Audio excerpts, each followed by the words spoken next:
हिम्मत असेल तर बॅलेटवर निवडणुका घ्या, मी आज राजीनामा देतो, जितेंद्र आव्हाड यांचं आव्हान. कोणत्याही मंत्रिपदाची जबाबदारी दिली तरी मी जनतेला न्याय मिळवून देईन, आमदार सुनील शेळकेंनी दिलं मंत्रिपदाचे संकेत. नालासोपारातील 41 इमारतींवर कारवाईचा बडगा, बेघर झालेल्या नागरिकांना जेवण चादरीचं वाटप, जीवदानी मंदिर ट्रस्ट आणि बहुजन विकास आघाडीकडून मदत. हितेंद्र ठाकूरांचा मतदानाच्या प्रक्रियेवर आक्षेप, फेर मतमोजणी घ्या, पराभवानंतर बहुजन विकास आघाडीची मागणी.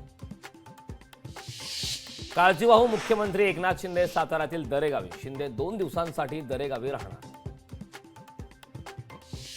बाबा आढाव यांचं लोकशाही वाचवण्यासाठी आंदोलन, भाजप सरकार असल्याने अण्णा हजारेंकडून आंदोलन नाही, रोहित पवारांचा अण्णा हजारेंना टोला. विरोधकांना आमच्या फॉर्म्युल्यावर लक्ष देण्याची गरज नाही, विरोधी पक्षनेते होणार की नाही यावर विचार करावा, उदय सामंत यांचा विरोधकांना टोला. पालघरमधील 4 विधानसभेच्या जागांवर फेर मतमोजणीची मागणी, बहुजन विकास आघाडी पक्षाकडून फेर मतमोजणीची मागणी. लोकशाही मराठी ऐका, पहा, जागरूक रहा.